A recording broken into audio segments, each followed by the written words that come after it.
Okay, next question देखते हैं। Again work energy principal का नेक्स्ट क्वेश्चन। ये question kinetics of rectilinear motion का भी है। जस्ट चेक करो, 50 kg ब्लॉक है। 50 kg ब्लॉक को इनिशियल वेलोसिटी कितना दिया है? 4 मीटर पर सेकेंड। ये ब्लॉक यहाँ से नीचे आएगा तो ए पर उसका वेलोसिटी क्या होगा? Find velocity of the block at A. Inclined plane 30 degrees का है। So body along straight line जा रहा है, इसका मतलब ये काइनेटिक्स ऑफ रेक्टिलिनियर मोशन का भी क्वेश्चन है। ओके, सो पहले आपको दिखाता हूँ काइनेटिक्स ऑफ रेक्टिलिनियर मोशन से ये क्वेश्चन कैसे सॉल्व करना है। इनिशियल वेलोसिटी कितना दिया है? 4। फाइनल वेलोसिटी आपको फाइंड करना है। ओके, एंड इसने डिस्टेंस कितना ट्रैवल किया वो आपको क्वेश्चन में दिया था। इसने डिस्टेंस ट्रैवल किया है 10 मीटर। सो ये ब्लॉक जहाँ पर है वहाँ से ए पॉइंट 10 मीटर डिस्टेंस पर है, तो एस कितना हुआ? 10 मीटर। अगर v फाइंड करना हो तो u v s में फॉर्मूला क्या होगा? v square is equal you square plus 2as। मतलब अगर आपको v फाइंड करना है, u एंड s पता है, तो आपको एक्सेलेरेशन फाइंड करना पड़ेगा। और एक्सेलेरेशन कहाँ से आपको मिलेगा? एक्सेलेरेशन मिलेगा fvd से। ये हमने काइनेटिक्स ऑफ रेक्टिलिनियर मोशन में देखा है। इंक्लाइंड प्लेन को ही आप x कहो, उसके परपेंडिकुलर को y कहो। देन फोर्स, पहला एफवीडी में पहला फोर्स कौन सा अप्लाई होता है? वेट। वेट कितना है? 50 × 9.81। अगर ये एंगल 30 है तो न्यू हॉरिजॉन्टल के साथ हमारा एंगल होगा 60। वेट को बैलेंस कौन करता है? Normal reaction. बॉडी कहाँ जा रहा है? Left side. तो एक्सेलेरेशन दिखाइए, जिसमें ax होगा a ay कितना होगा? 0।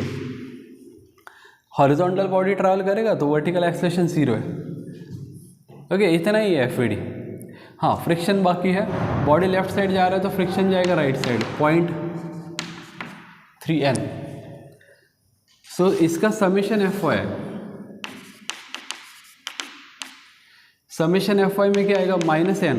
ये अपवर्ड जा रहा है -n प्लस 50 × 9.81 sin 60। ये जो फोर्स है थर्ड क्वाड्रेंट में उसको रिजॉल्व किया, 50 × 9.81 × sin 60।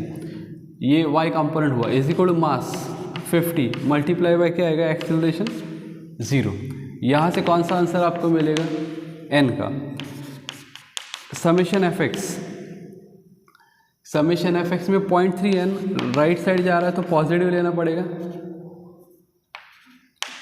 ये जो फोर्स है वो लेफ्ट साइड जा रहा है, वो निगेटिव।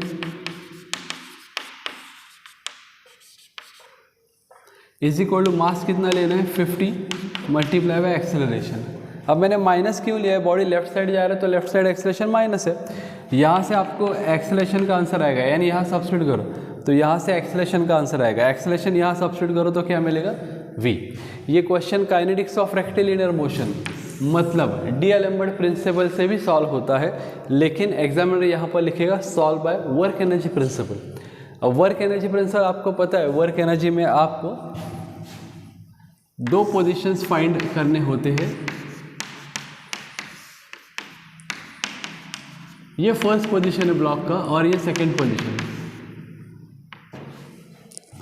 ओके, सो K2 कितना होगा? यहाँ का वेलोसिटी कितना है? 4। यहाँ का वेलोसिटी पता नहीं है, तो ये सेकंड पोजीशन में इसका वर्क एनर्जी प्रिंसिपल, इसका K कितना आएगा? 1/2 मास इनटू स्पीड कितना है इसका? v 50 square minus K1 1/2 mass into क्या आएगा? 4 का square. K2 minus K1 is equal to कौन सा वर्डन यहाँ पर आएगा? तो इस बॉडी ने हाइट ट्रैवल किया है क्या? देखो, हाइट तो ट्रैवल किया ना, ये 10 डिस्टेंस है। यहाँ से वो यहाँ पर गया, मतलब नीचे गया। कितना नीचे गया? उसका एंगल, ये आपको पता है कि हाइपोटेनस पता हो, एंगल पता हो, तो एंगल की अपोजिट साइड वो होता है साइन टाइम्स। आप ये h फाइंड कर सकते हो, sin 30 is equal to h/10, तो h is equal to 10 sin 30। So mgh तो आपको लेना है पॉजिटिव, और क्या ले रहे हैं? Work done due to gravity, work done due to friction. Friction का वर्डन क्या है? -μ के इंटू एन मल्टीप्लाई बाय क्या है, डिस्टेंस, म्यू के इंटू एन इंटू एस, ये फॉर्मूला है फिर work done due to friction का। बेसिक्स में हमने देखा है म्यू 0.3 है, एन मतलब normal reaction and distance travel कितना है 10। अब आप कहोगे कि ये एन कहाँ से लाएंगे, इस एन के लिए आपको इसका एफईडी ड्रॉ करना पड़ेगा और इसका समेशन एफ वाई से एन फाइंड करना पड़ेगा। ये पार्ट तो उसमें आपको कवर करना ही पड़ेगा। ओके, ये दो वर्डन है, और कोई वर्डन है क्या? रेजिस्टेंस वाला, जब बुलेट वाला तो कोई पार्ट नहीं है, स्प्रिंग तो है नहीं एंड कोई फोर्स भी अप्लाई नहीं हुआ, तो ये दो ही वर्डन है। तो यहाँ से अगर आपको एन मिल जाएगा तो यहाँ से आप क्या फाइंड कर सकते हो, वी। यहाँ से एन निकालो, यहाँ से सब्स्टिट्यूट करो तो आपको वी का आंसर मिल जाएगा। मतलब वर्क एनर्जी का क्वेश्चन सिर्फ एक ये रिलेशन नहीं है, सिर्फ ये डायग्राम नहीं है, ये भी डायग्राम होगा और ये समेशन एफ वाई भी होगा, सिर्फ ये इक्वेशन नहीं होगा। Okay, so this diagram summation F Y से एन निकालो, यहाँ सब्स्टिट्यूट करो तो वी का आंसर आ जाएगा।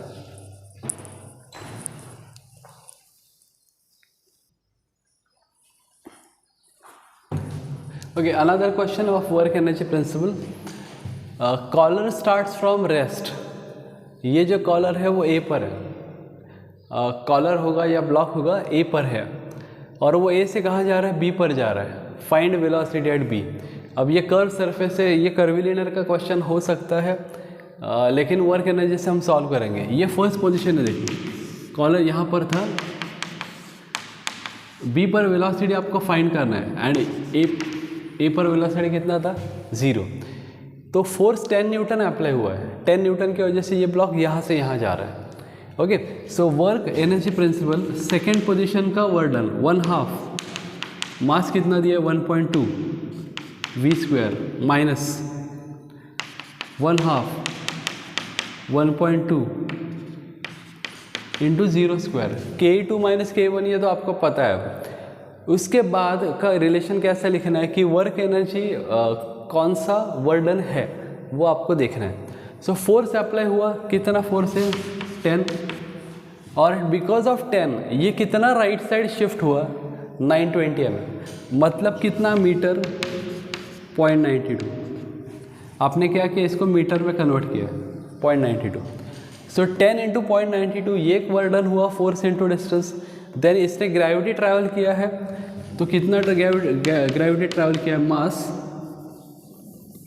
1.2 इंटू 9.81 इंटू एच, कितना हाइट ट्रैवल किया इसने 400 mm, इसको कन्वर्ट करो मीटर में 0.4। अब तीसरा यहाँ पर work done due to friction आ सकता था, लेकिन क्वेश्चन में म्यू दिया ही नहीं दिया तो आपको कंसिडर करने की ज़रूरत नहीं है। सो ये भी आपको अननोन है, बाकी सारे वैल्यूज़ नोन है, तो यहाँ से आप क्या फाइंड कर सकते हो, वी को फाइंड कर सकते हो।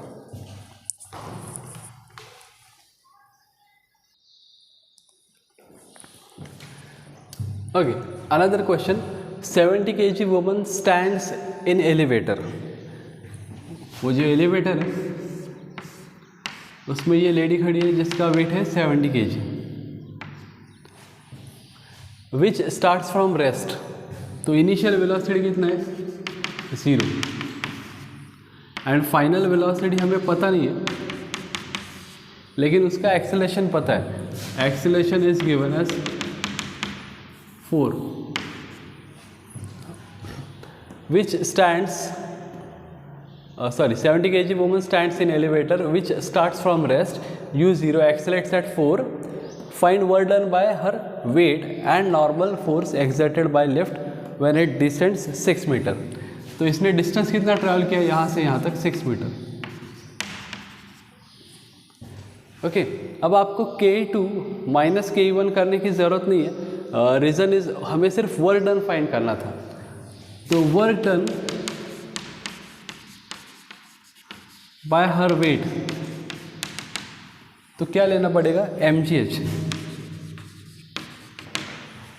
ओके, लेकिन ये वुमन जो है वो एलिवेटर में है और एलिवेटर का एक्सेलरेशन इज 4, तो वो 4 मीटर पर सेकंड से ही नीचे जा रही है, not gravitational acceleration. So 70 kg क्या लिया आपने मास, g क्या लिया आपने एक्सेलरेशन 4 इंटू हाइट क्या लेना पड़ेगा 6। तो तो ये हुआ इसका work done by weight and due to normal force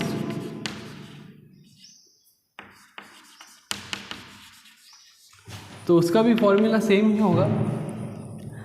normal reaction आपको फाइंड करना पड़ेगा, अगर फाइंड करना हो तो ये टेंशन लिया, इसका वेट, एलिवेटर का वेट एंड ये नॉर्मल रिएक्शन। तो नॉर्मल रिएक्शन आप इजीली फाइंड कर सकते हो with summation F Y. Summation F Y लेते हैं, समेशन एफ वाई में क्या क्या आएगा देखो, एन अपवर्ड जा रहा है माइनस, एंड इस लेडी का वेट जो डाउनवर्ड जा रहा है 70।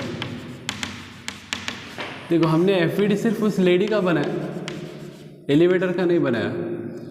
वेट उसका नीचे आएगा,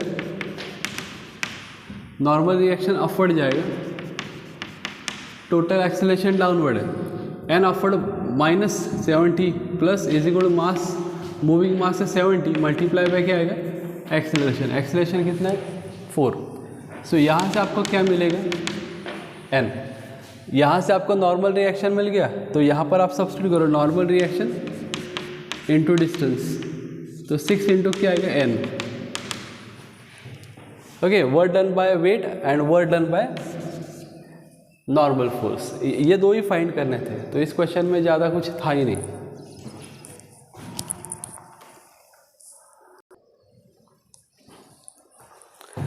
ओके, स्प्रिंग के क्वेश्चन से पहले ये लास्ट क्वेश्चन देखो।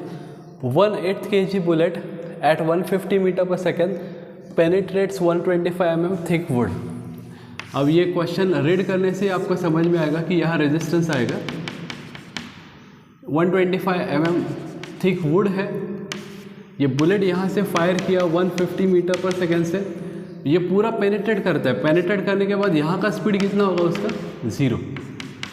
ये सेकंड पोजीशन है, ये फर्स्ट पोजीशन। बुलेट यहाँ से फायर किया 150 मीटर पर सेकेंड, टोटल 125 का वुड जो है वो पेनिट्रेट करके बाहर जब निकलेगा तो वेलोसिटी होगा 0। इसको कहते हैं पेनिट्रेशन। लेकिन आगे का क्वेश्चन क्या है, find emerging velocity of the bullet if fires with same velocity towards 60 mm thick wood. अब ये जो वुड का थिकनेस है वो कम किया ना, कितना कम किया, 60 mm रखा, वेलोसिटी सेम है 150 मीटर पर सेकेंड, ये फर्स्ट पोजीशन है। अगर 125 थिकनेस हो तो फाइनल वेलोसिटी 0 है, इसका हाफ ऑलमोस्ट थिकनेस है, तो इमर्जिंग वेलोसिटी कुछ तो होगा, ये फाइंड करना है, वेलोसिटी फाइंड करना है। ठीक है, तो इसके लिए अब ये क्वेश्चन कौन से टॉपिक से करेंगे, तो ऑब्वियसली इसी टॉपिक से होगा। रीजन इज रेजिस्टिव फोर्स यहाँ अप्लाई होगा। जब बुलेट इस पर हिट करेगा तो वुड क्या करेगा, रेजिस्ट करेगा, that is -r force into इसका थिकनेस। ये वर्डन का फॉर्मूला आपको दिया था। तो Ke2 कितना है, 1/2 मास इंटू 0 का square, then initial velocity 1/2 1/8 into 150 का स्क्वायर। ओके, सो Ke2 हुआ, Ke1 हुआ, एंड वर्क डन इसमें सिर्फ एक ही आता है -r इंटू टी। ये आपको फॉर्मूला लिख कर दिया था। सो टी आपको 125 है, तो इसका आंसर क्या आएगा, -125r। तो ये इक्वेशन आपको मिल गया, यहाँ से आपको r का आंसर मिल जाएगा,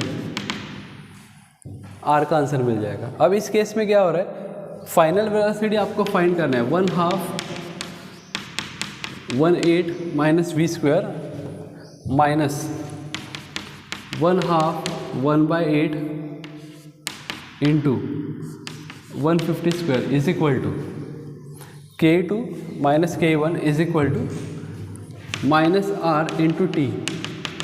अब यहाँ थिकनेस कितना है, 60 है। ये r का वैल्यू आप यहाँ सब्स्टिट्यूट करोगे तो यहाँ से आपको कौन सा आंसर मिलेगा, v का आंसर मिलेगा। सो बहुत इजी क्वेश्चन है, बट कौन से टॉपिक से करना है ये आपको क्वेश्चन रीड करके समझ में नहीं आएगा। इसलिए ये याद रखो, जब बुलेट आप किसी प्लाई पर फायर करोगे तो प्लाई क्या करेगा, रेजिस्ट करेगा। Resistance into thickness is work done.